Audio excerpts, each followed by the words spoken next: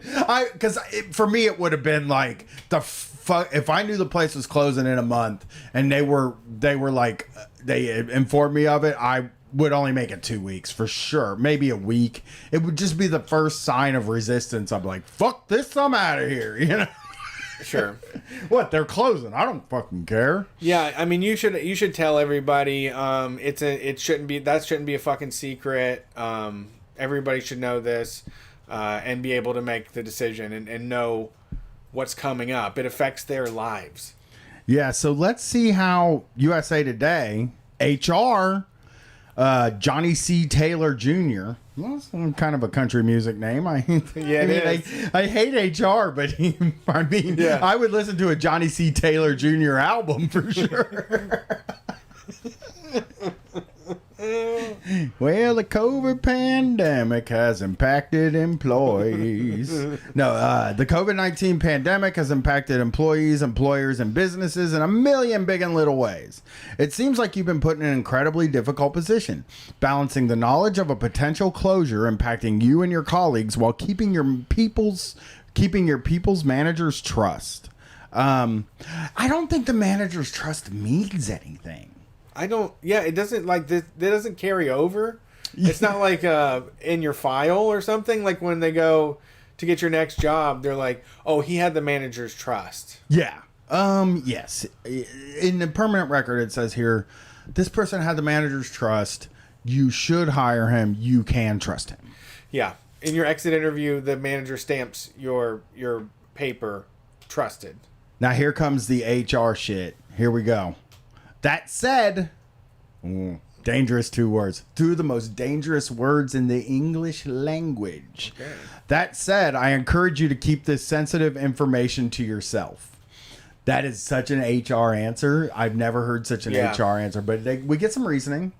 It's understandable you would want to share this news with your coworkers given it impacts them, but your supervisor told you this information in complete confidence. Acting on this knowledge could break your people manager's trust and create stress for your colleagues. I think they call them people managers now? People manager. People managers. Babysitter? This doesn't work? He keeps saying people managers. Hold on. Did this person say people managers? Hi, I'm a PM. I think that's what a project manager. Oh, you're right. People manager. People are my projects. Yeah. I'll add this. Spreading the news prematurely could have consequences. I'm curious to hear what these consequences are, Brett. Especially because you may not have the full story. While I can't speak to the specifics, the truth is your people manager, too, might not have the whole picture. People manager. Oh, I think I figured out people manager. Folks, your boss that manages you is a people manager. Manager above that, he's a people manager. Like he technically manages people, but they don't consider that manager people. I'm trying to make sense of this, okay? So the person with the most amount of people under them, that's a people manager, right? Like, so if I'm the manager at the fucking McDonald's, I'm the people manager. Then there is the GM. He's also a people manager. But then there's the district manager. He is not a people manager. He's a manager. Okay. Right? Right. And then above him, that's again, right. It just as it goes up, but people manager sounds like a vaguely, I don't know, it feels like I hate to say dehumanizing. It's just a very odd word to call somebody, I guess. You know? I don't want to be managed. I don't like this sound like someone says I'm going to manage you and it's like, okay, step back first. It's also not, it's the people manager. Now is what we call them now, actually. That's in the parlance of the day. We say people manager. The people manager is the only manager we've never really shit on that much. You know, I mean, we don't like them. We don't like them. But the people manager is usually the powerless manager. It's usually the power with nothing. I don't know. I don't think I don't think I can make that broad of a stroke. Well, I mean, we're just talking about like the shift manager at McDonald's is not your problem. is sometimes your problem. Yeah, if someone tells them that the place is about to close down and they don't fucking tell you, then they're your problem. While I can't speak to specific, he might not have the whole picture. Although they told you they believe the business may close, the decision doesn't seem to be set in stone. Dude, if I'm going to tell you this right now, if your people manager is talking about this place is closing, this place is closing. Yeah. I don't think there's no like last ditch effort to save it. You're not going to be able to like hold a fundraiser like in Breaking 2 Electric Boogaloo and save the old restaurant. You're not going to do a GoFundMe. There's nothing saving this place. Yeah. You know? You could also speak with your boss and share that, although you will keep the information to yourself. You would like to know if there are any plans underway for leadership to formally communicate changes with staff. That's probably not going to turn out That's well. a good one. Yeah. Either way, HR answer. it's in the best interest of you and your team to wait until management makes an official public announcement before discussing any news. Again, this is a truly hard position to be in, and it's difficult to keep a conversation of this magnitude to yourself. However, your people manager will applaud you for handling this professionally. Stop saying people manager. Keep your head up and good luck. Nope, we say people manager on here now. That's the new thing. People manager. I'm a people manager. Hey, this show is about your people manager, their boss, because they're not a boss. They are a people manager. It's such a weird thing to take on. It's twisting in my brain, and I'm thinking of it like P-E-E-P-L-E.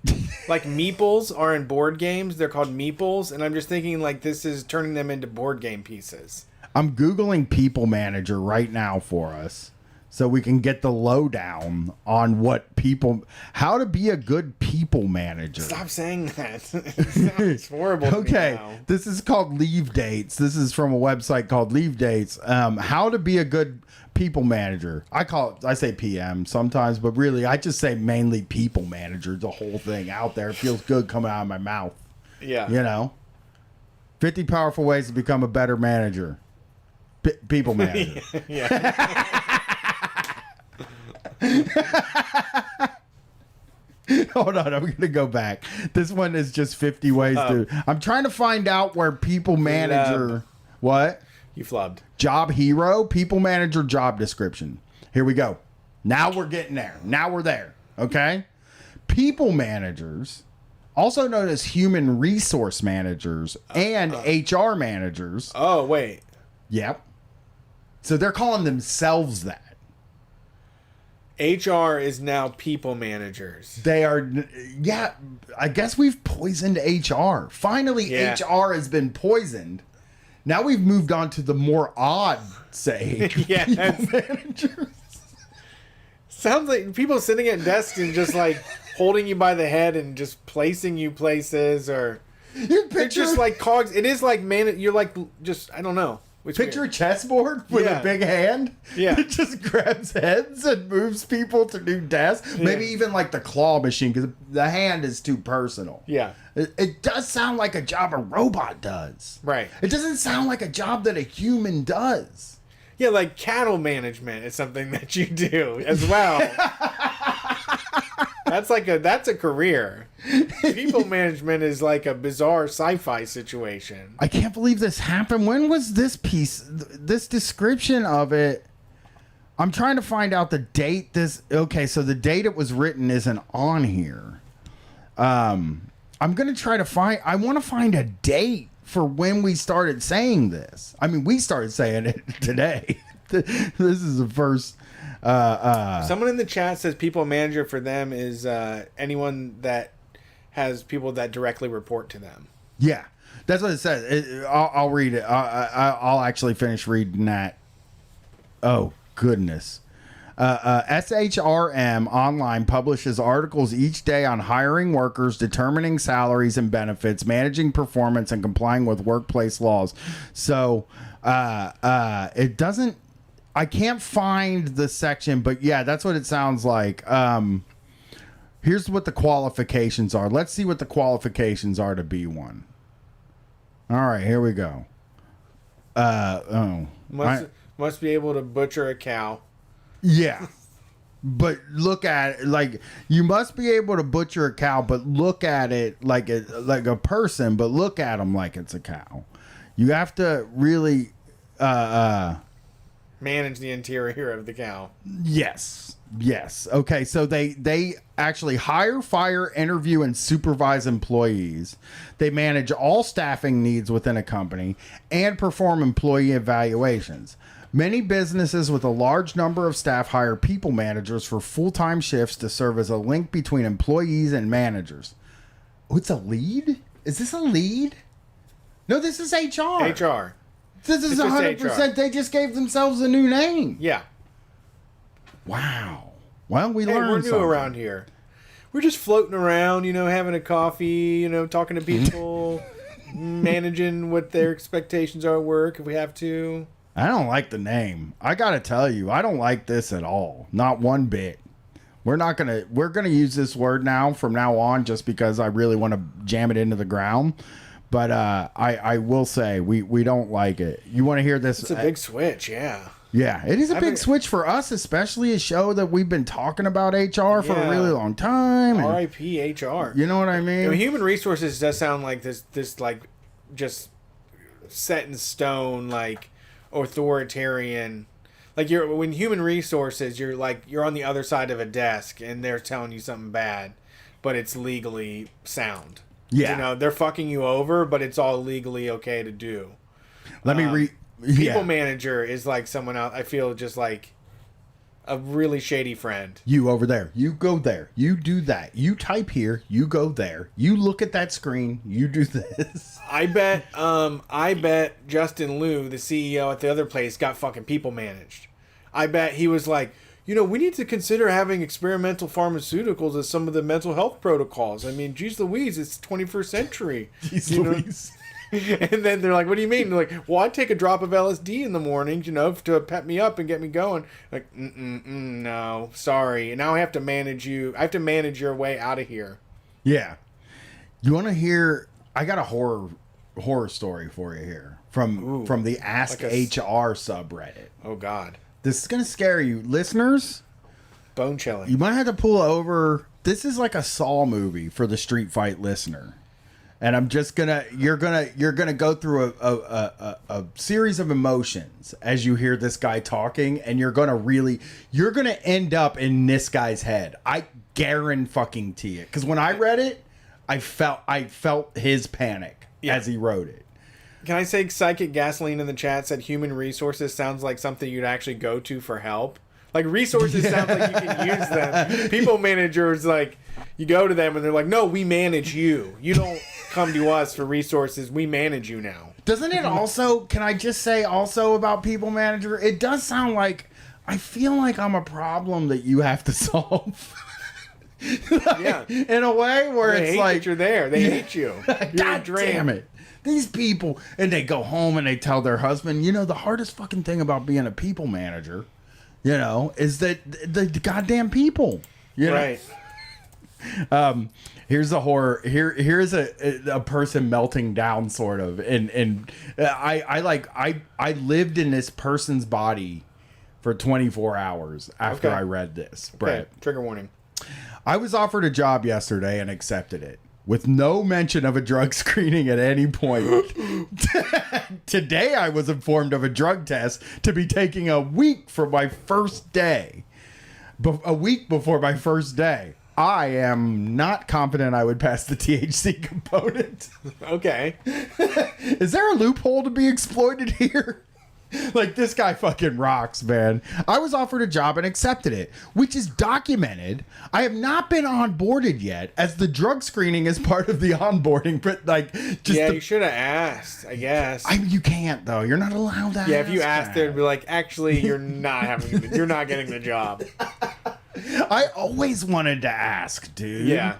I tried one time to do this. So what are some of the aspects that we have to do after we accept a job? Like, what are some of the what's the road to getting in here?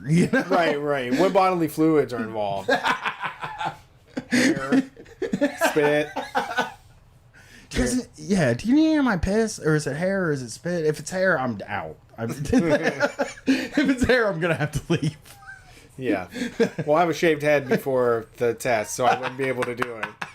Yeah, go in there with a full head of hair, and they're like, it's hair, and you're like, I was just gonna shave my head tomorrow. Unfortunately, you're gonna have to do it a different way. Yeah. Sorry. That hair test is a motherfucker, man. Yeah. There used to be I rumors. should do mine. This has probably got a very interesting journey on it. Yeah. Oh yeah, we should. Yeah, this is a long one. Yeah. It's like a really small timeline spot. We should put it with COVID. You can see the numbers and see how I reacted. What chemicals got me through it. A fact which was, I love this part of it, Brett. This is the part where I identify with this person as pacing back and forth in their home all night. As the drug screen is part of the onboarding process, a fact which was conveniently omitted in communication with the company until today. All right, very tricky. So what are we doing here? I mean, here's the thing. That is funny though that this is the person is basically they're like, there has to be a fucking law that they have to say out loud to your face we're doing a drug test. They can't hide in paperwork. There's no way that's fucking legal. It's crazy. If I refuse the screening, would they fire me or rescind my offer despite my acceptance? Now he's like, look, I've accepted the goddamn job. Yeah. What if I don't want to take the drug? I don't want to take it. Right. You know? Like, any help is appreciated. Shamelessly, I am an addict working to get clean, but I had no reason to expect the need to be abruptly become clean. Okay. Yeah, maybe he's using weed to like sort of get off of other stuff, which is totally fucking. Yeah. That's a way to do things. Great way.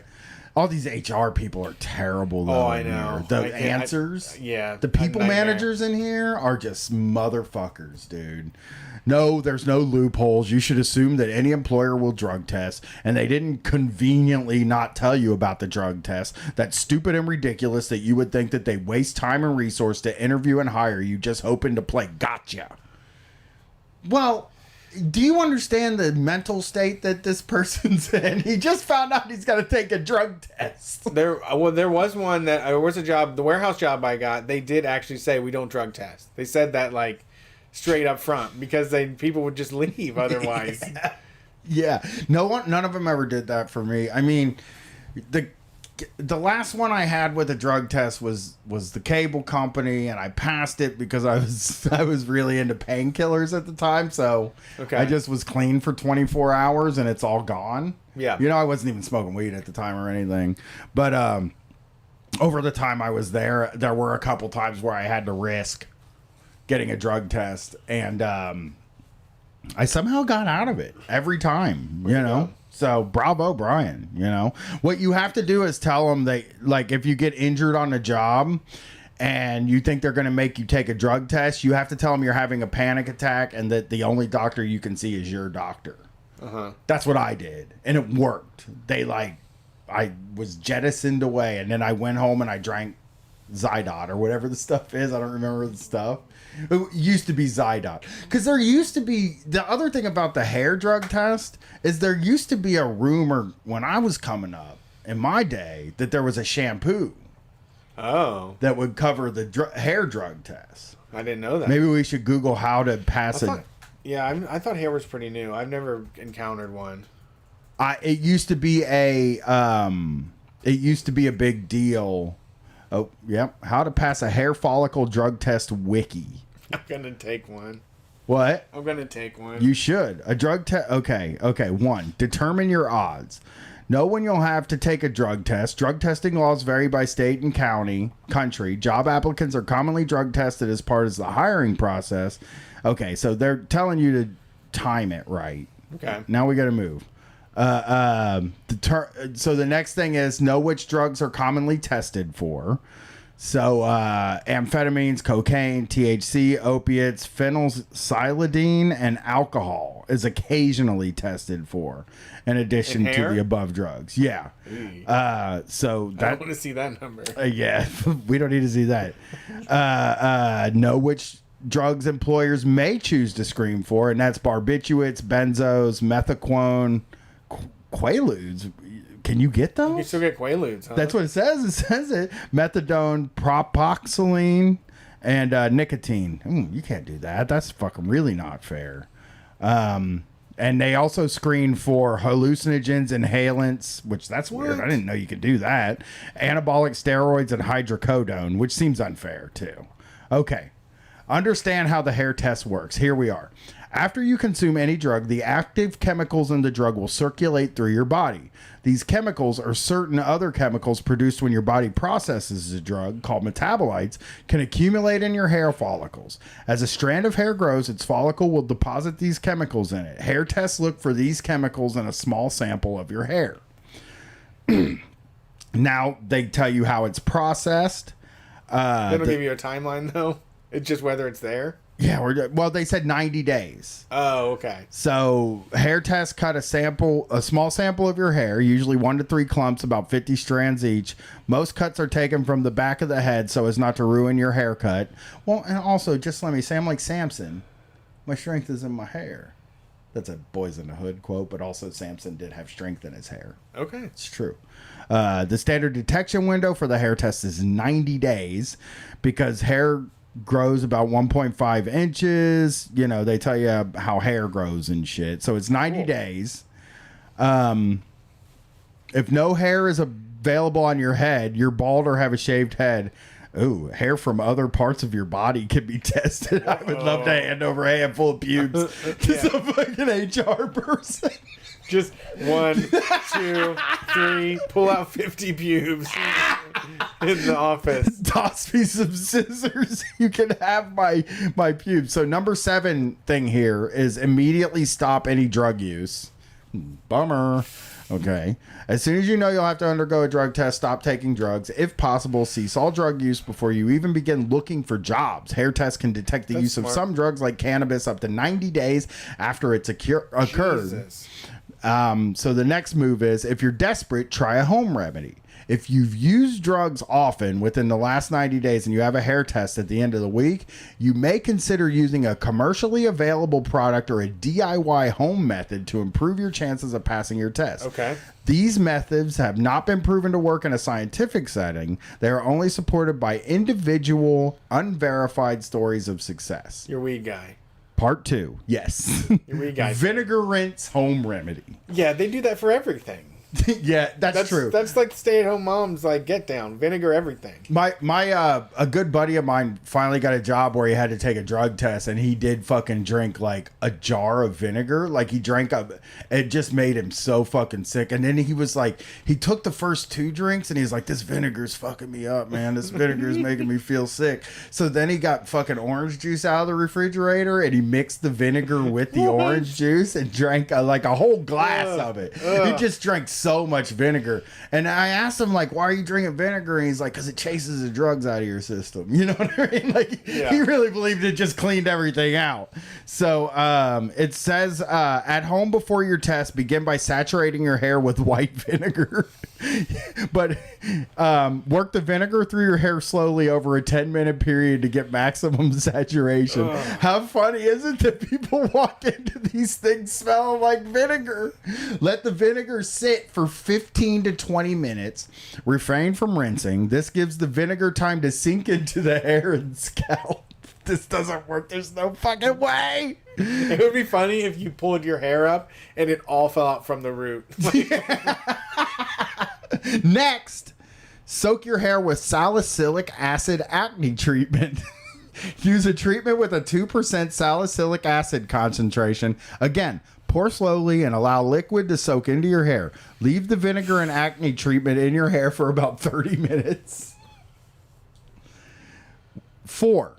Work 1 capful of liquid detergent through your hair thoroughly. Do not rinse the vinegar and acid out of your hair before doing this. They did this scientific research underneath some football bleachers.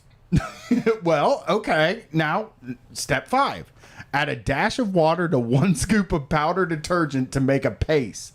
Scrub this onto your scalp and hair. Let this mixture sit for 20 to 30 minutes. Yep, this is not true. This is children. Okay. This is high school kids that just put anything smelly and strong in their hair. Then rinse all the products out of your hair. Do not wash or condition. What? Yeah, that's what it says. This is a man. prank. And then step 7. Dye your hair using a standard store-bought dyeing kit. Oh, shit. Rinse well. Use the conditioner treatment that usually comes with the hair color kit. So now we're dyeing our fucking hair. Okay, well, maybe we're into something now. Number 8, repeat as needed. How many, you dye your hair how many times in a night? Yeah, well, and then there's commercial solutions too. They do make shampoos that work, but some of them, you never know. Yeah. With these shampoos and these piss stuffs and stuff like that. So, and then part 4 says work around the results of the test. 1, get a lawyer. Yeah. I mean, jeez, you're not getting there. Yeah. You've lost the job if you're like, wait, yes, I had cocaine, LSD, and marijuana in my hair, but I brought my lawyer here to let you know that I mean business about getting this job. That's private information. We didn't discuss that at all during the onboarding process. I never said I would give you my hair. Jesus, 2 says consider playing the race card. Oh yeah, Reddit's bad. It's WikiHow. WikiHow is bad.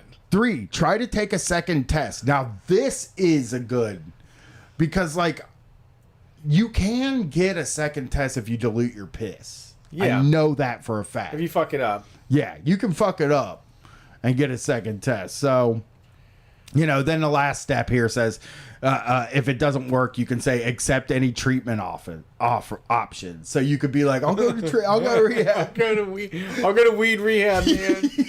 You guys just sign that check for $15,000 for this person you just hired. Pay for 3 months of rehab for me. I'll be ready to go. Boy, that I'm gonna tell the listeners before we get out of here, that solution is not good. That sounds like a great fucking scam. To just go to a job, have them not mention it, tell them you want to go to rehab in California, and then live there for 3 months. They did at the cable company. They let a guy was really bad off. Sure. And he wrecked a truck in the parking lot. Him and another guy, they were both fucking partying all night. I think they were both drunk at work. They got there early in the morning and they wrecked into each other in the parking lot. And they let both of them go to rehab. But then as soon as they got back from rehab, they were like, from now on, you're fired. For anybody that comes in fucked up or like, there was no rehab. After that, yeah, time. They stopped letting the rehab happen after that because they were just like, I don't know. I guess they probably just didn't want to pay for the rehab, Right. I mean, they let me go to rehab. That was something, I guess. Sure.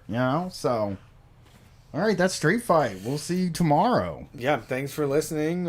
We will be here tomorrow night, later today, whatever it may be. Twitch.tv/Street Fight Radio. Yesterday. We're raising money for Mass, Ohio. They hand out tools, food, money. I don't know about money. Don't promise money. They don't have money.